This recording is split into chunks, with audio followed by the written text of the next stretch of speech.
The moment I stepped into the old house, a strange heaviness settled over me, like the walls themselves were holding their breath.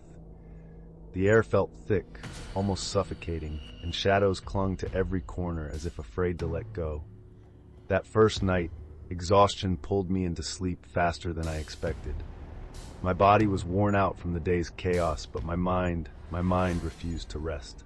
It lingered in the darkness, tangled in a web of unease. Then, through the black veil of sleep, a faint light flickered, soft and wavering like a candle struggling against the wind. I saw the trees beyond the window, their branches casting long, sinister shapes across the floor. Why was it so dark? Why did the silence feel so heavy? Suddenly I felt it, a presence watching me. My heart hammered in my chest as footsteps echoed, quick, desperate running. And then, just for a moment, I caught a glimpse of her. A bride, her hair wild and tangled, her breath shaky in the still night air. She seemed lost, desperate, and I wanted to reach out to follow her into the shadows. But then the ground gave way beneath me, and I jolted awake, gasping for air. From that night on, the strange dreams never stopped. Each one pulled me deeper into the mystery of the bride's sorrow. And though the house seemed empty, I could feel her there, watching, waiting, trapped between worlds. After that first night, I couldn't shake the feeling that I wasn't alone. Sometimes when the house fell silent, I heard faint moans, soft, almost like whispers carried on a breeze. Only I seemed to hear them, and they pulled at the edges of my mind, tugging me toward places I didn't want to go. One night, the shadows at the corners of the room seemed to stir. I caught movement just beyond the corner of my eye, but when I turned, there was nothing. A chill ran down my spine, but I told myself it was just fatigue, nothing more. Still, the feelings grew heavier, thicker, like a weight pressing on my chest. Then came the night I followed the sounds. The moans led me to the old barn room, a place we rarely used. The door's handle was cold under my fingers, and when I opened it, a heavy smell hit me. Damp earth mixed with something far older, something decayed. Inside, a faint light glowed near the window, casting long shadows on the floor. And sitting there, bathed in the pale glow, was her, the bride. Her wedding dress was simple, white and worn, but it carried a quiet beauty. Her skin was ghostly pale, her honey blonde hair tangled, and her eyes, those soft green eyes, were hollow, filled with pain and anger. Her lips trembled as if she wanted to speak, but no sound came. Then suddenly, she looked up at me. Her gaze burned with hatred, and her voice cut through the silence like a knife. I hate them. They should die. Before I could respond, she vanished. The room was empty, only the lingering scent of moisture and sorrow remained. I switched off the light and fled back to my room, heart pounding, hands shaking. I tried to sleep, but the echoes of her words haunted me until dawn. The morning light did little to chase away the shadows in my mind. I felt drained, restless, haunted by the vision of the bride and her chilling words. Sleep was a stranger, and every creak in the house set my nerves on edge. At work, I couldn't focus. My thoughts kept drifting back to that room, to the ghostly woman in white. Questions clawed at me. Who was she? Why was she trapped here? And most terrifying of all, what did she mean when she said they should die? Unable to bear the silence of my own thoughts, I did the only thing I could think of. I went to the library after work. Rows of dusty books and old newspapers promised answers, or at least clues. Hours passed as I searched through yellowed pages, stories of forgotten tragedies and whispered secrets. Then, almost by accident, I found it. A faded article buried in the archives. 30 years ago, the daughter of a famous surgeon had been tragically murdered, her death a mystery that had never been solved. Her name was Evelyn. She had vanished one night during her honeymoon, last seen near a small-town train station. The case had gone cold, leaving behind only rumors and sorrow. My heart pounded as I read. Could Evelyn be the bride in my dreams? Was her restless spirit reaching out for justice or revenge? I closed the book slowly, the weight of the mystery settling heavily on my shoulders. This was no longer just a haunting. It was a call to uncover the truth. That night, back in the house, the air felt thicker, heavier. as if the walls themselves were holding their breath. I couldn't shake the feeling that I was being watched, or worse, followed. Lying awake, I heard it again, the soft laughter of a woman, delicate and distant, like a fragile melody carried on the wind. My eyes snapped open. The room was dark, but in the corner, a figure sat quietly. It was her, the bride. This time she looked less angry, more desperate. Her green eyes met mine, pleading silently for help. "I can't rest. Not until they pay," her voice whispered, barely audible but clear as a bell in the stillness. I swallowed hard, the cold creeping up my spine. Who? Who should pay?" I asked, my voice trembling. She only shook her head, lips trembling, as tears shimmered in her eyes. Then she vanished again, leaving behind only the scent of jasmine and cold stone. The next day, I dug deeper into the story of Evelyn. I found that her husband was the son of a powerful man, a man with a dark reputation. Rumors whispered of greed, jealousy, and a family willing to bury secrets at any cost. As I pieced together the fragments of the past, I realized the danger wasn't just in the spirit's unrest. It was alive and very much present. The house wasn't just haunted by a ghost. It was haunted by lies, betrayal, and a vengeance that still sought justice. Days passed in a blur.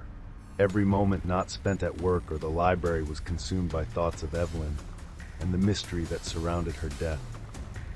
I knew I was getting closer, but with every answer came more questions. The more I learned about her husband's family, the darker the story became. The surgeon's daughter hadn't just died by accident. The whispers hinted at a conspiracy, one involving betrayal, cover-ups, and a chilling thirst for power. I found a letter hidden inside an old book in the library's archives. It was written by Evelyn's mother, addressed to no one in particular, filled with grief and rage. She accused her daughter's in-laws of cruelty and murder and vowed to expose the truth if only someone would listen. My phone buzzed. It was a message from an unknown number. "Stop digging, or you'll be next." A shiver ran down my spine. The threat was clear. But I couldn't stop now, not when Evelyn's voice haunted my dreams and the shadows around me grew darker. That night, the laughter returned, louder, closer. I swore I felt a presence near my bed, a cold breath on my neck. I wasn't alone. I whispered into the darkness, "I want to help you, Evelyn. Tell me what I must do." And in the silence that followed, I heard the faintest whisper of a name: revenge. The next morning, I woke feeling restless, as if the night's whisper still clung to my skin. I knew Evelyn wanted justice, but how could I uncover the truth buried beneath decades of lies? I decided to visit the old hospital where the tragedy had occurred. The building was nearly abandoned now, the halls echoing memories of pain and sorrow. Dusty records lay forgotten in the archives room, waiting for someone brave enough to uncover their secrets. Hours passed as I sifted through faded documents, surgical reports, and patient files. Then I found it, a file marked with Evelyn's name. Inside were notes from doctors, suspicious changes to medical records, and a pattern of silence surrounding the man's death. One entry stood out, a report on a mysterious complication during surgery. Sterile gas accidentally left in the abdomen, causing severe infection. But what disturbed me most was a note written in a hurried scrawl, "No further investigation required." Why would something so dangerous be ignored? What forces were protecting the family responsible? I felt eyes on me, a cold presence lurking just outside the door. I spun around, but the hallway was empty. The air was thick with tension, and I knew I wasn't alone in wanting the truth. That night, Evelyn appeared again, her face softer now, eyes pleading. "Find the proof," she whispered. "Expose them." Her voice filled me with a fierce determination. This was more than a haunting, it was a call for justice.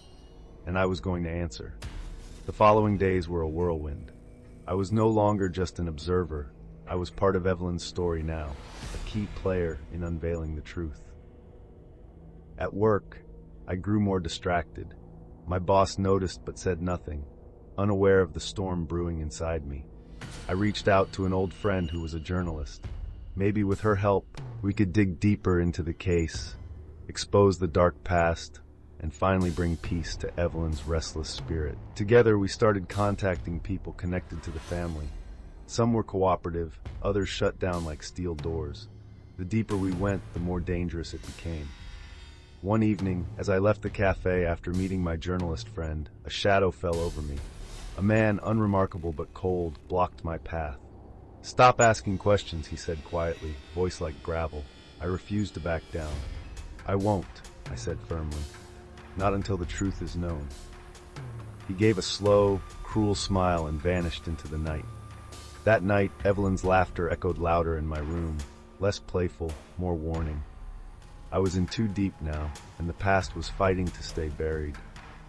Sleep was a distant memory. Every night, Evelyn's presence haunted me. Sometimes a whisper, sometimes a chilling laugh. The line between reality and nightmare blurred. One evening, as we met to review our findings, my phone buzzed again. Another anonymous message. Last warning. Leave now or lose everything. But fear had no place in my heart anymore. I knew Evelyn needed me to fight, to bring light to the darkest corners. We planned to confront the surgeon's daughter's husband and mother-in-law, the two who had silenced so many voices. The day of confrontation arrived with a storm raging outside. The pounding rain matched the pounding of my heart. As we approached their mansion, a cold wind seemed to whisper, "Be careful." The doors opened, and the true battle for truth and justice began. Inside the mansion, the husband and mother-in-law greeted us with false smiles, but their eyes betrayed fear. They knew why we had come. I laid out the evidence we had gathered about her husband and their wealth. "You can't hide from the truth forever," I said, voice steady. "You can't hide from the truth forever," I said, voice steady. The Evelyn's husband sneered. "You don't know what you're dealing with." But the mother-in-law's facade cracked. Tears welled up as she confessed to everything, and how they tried to cover it up. Suddenly, the storm outside intensified, lightning flashing through the windows as if the house itself was punishing them. At that moment, I felt Evelyn's presence behind me. Calm, finally at peace. With the confession and evidence, the authorities arrested the husband and mother-in-law. The truth finally came to light, justice was served, and Evelyn's spirit was free to rest. Days later, I returned to the old house. It no longer felt heavy or dark. The oppressive atmosphere lifted. I smiled, thinking about Evelyn's story, a reminder that even the deepest wounds can heal, and light can shine through the darkest shadows. As I left, I whispered, "Thank you for trusting me." And for the first time in many nights, I slept peacefully.